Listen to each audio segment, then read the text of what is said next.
नमस्कार. महाराष्ट्रातील तमाम अंगणवाडी सेविका आणि मदतनीसताईंनो, एक अतिशय महत्त्वाची बैठक ही आयुक्त कार्यालयामध्ये पार पडलेली आहे. या बैठकीमध्ये नेमक्या कोणत्या मागण्या करण्यात आलेल्या आहेत, कोणत्या मागण्या पूर्ण होऊ शकतात, मानधन, पेन्शन, ग्रॅज्युटी, पोषण आहार दरवाढ, सेवानिवृत्तीचं वयवाढ यापैकी नेमका कशावरती सकारात्मक भूमिका माननीय आदितीताई तटकरे यांनी व्यक्त केलेली आहे. आयुक्त या संदर्भामध्ये काय म्हणालेले आहेत, मुख्य सचिव आपल्या विभागाचे ते सुद्धा या ठिकाणी उपस्थित होते.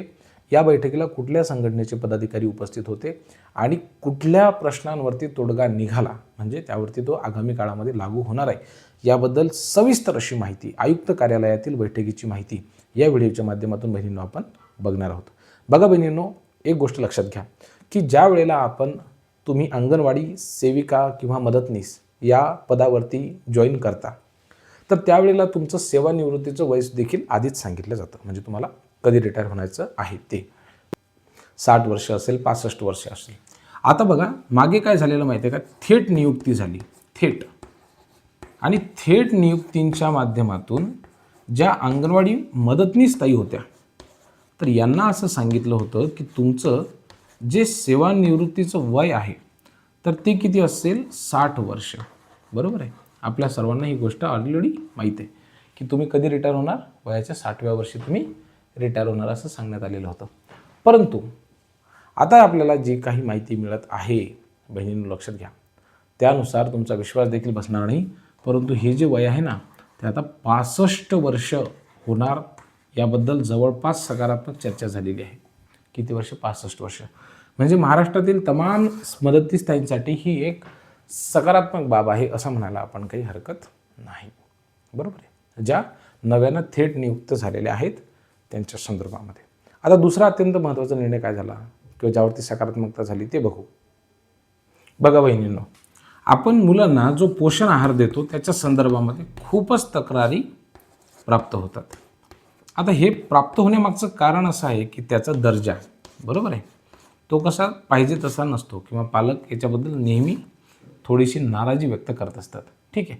आता मुळामध्ये विद्यार्थ्यांना जे आवश्यक जीवनावश्यक घटक असतात, बरोबर आहे, खूपच महत्त्वाचे जे घटक असतात ते त्यांच्यापर्यंत देण्यासाठी आपण काही ज्या खाजगी कंपन्या असतात त्यांच्यासारखे टेस्ट स्वाद तर ठेवू नाही शकत, म्हणून ते थोडंसं चवीला वेगळं लागतं है ना. परंतु ते जीवनावश्यक घटक त्याच्यामध्ये सगळेच असतात, याबद्दल काही शंका नाही. अंगणवाडीचा आहार सगळ्यात चांगला आहार आहे, परंतु पालक काय करतात, त्याच्या दर्जावरती प्रश्नचिन्ह उपस्थित करतात त्याच्या टेस्टमुळं.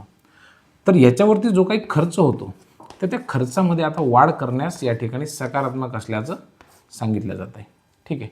म्हणजे पोषण आहार जो सध्या मिळत होता त्याची गुणवत्ता, त्याची क्वालिटी, त्याची इम्प्रूव्हमेंट होईल, आहे की नाही. छान पद्धतीचा तो आहार मिळेल. हा एक अतिशय सकारात्मक बाब आहे असं म्हणावयास काही हरकत नाही है ना. ही अतिशय चांगली बाब या ठिकाणी आपल्या लक्षात येईल. तर आता या बैठकीला कोण कोण उपस्थित होतं जरा त्यांच्याबद्दल माहिती घेऊयात. बघा, ही जी बैठक झालेली आहे या बैठकीला स्वतः आदितीताई उपस्थित होत्या, म्हणजे आपल्या मंत्री स्वतः उपस्थित होत्या. दुसरं म्हणजे कोण, तर सचिव डॉक्टर अनुप कुमार यादव सर, बरोबर आहे. हे खूप महत्त्वाचे आहेत आणि त्यांचं खूप बारीक लक्ष असतं सगळ्या गोष्टींवरती. ते स्वतः उपस्थित होते आणि त्यांनी म्हटलं की हो, आपण तो वयासंदर्भातला निर्णय घेऊ आणि खर्चवाढी संदर्भामधला निर्णय घेऊ. आयुक्तसुद्धा उपस्थित होत्या, माधवी सरदेशमुख स्वतः उपस्थित होत्या त्या ठिकाणी. आणि संघटनेचे जे अध्यक्ष आहेत भारतीय कामगार संघटनेचे आदरणीय कराड सर, ते देखील या बैठकीला उपस्थित होते. त्यामुळे ही जी बैठक होती ती खूपच महत्त्वाची बैठक होती असं म्हणायला काही हरकत नाही. आता या बैठकीमध्ये कोणते प्रश्न राहिले जे खरं पाहिलं तर सोडवले गेले पाहिजे होते त्याच्याबद्दल आता आपण चर्चा करू. बघा बहिणींनो, ज्या विषयावरती चर्चा होणं अपेक्षित होतं ते हे विषय होते. कुठला? एक म्हणजे मानधन वाढ. सगळ्या बहिणी खूप वाट बघत आहेत, मानधन वाढ कधी होईल. दुसरं म्हणजे काय बहिणींनो, तो म्हणजे आपला पेन्शनचा प्रस्ताव. हा कुठं आहे, कुठं हरवलेला आहे, काहीच कळत नाही आहे की नाही. आणि तिसरं म्हणजे काय, तर ग्रॅज्युटी. या प्रश्नावरती पाहिजे तशी सकारात्मक चर्चा झाली असं काही अद्यापपर्यंत बाहेर आलेलं नाही आहे, बरोबर आहे. आता शेवटी महाराष्ट्र राज्याची आपण जर सध्याची आर्थिक परिस्थिती बघितली तर ह्यावरती सध्या निर्णय होणं थोडंसं कठीणच वाटते, बरोबर आहे. आर्थिक स्थितीचा जर आपण विचार केला तर, बरोबर आहे. परंतु निश्चितच जर आपण सगळ्या अंगणवाडी सेविकाताईंचं त्या ठिकाणी कशामध्ये वाढ केली, मानधनामध्ये वाढ केली, तर फार जास्त काही फरक तिजोरीवरती पडणार नाही. ठीक आहे.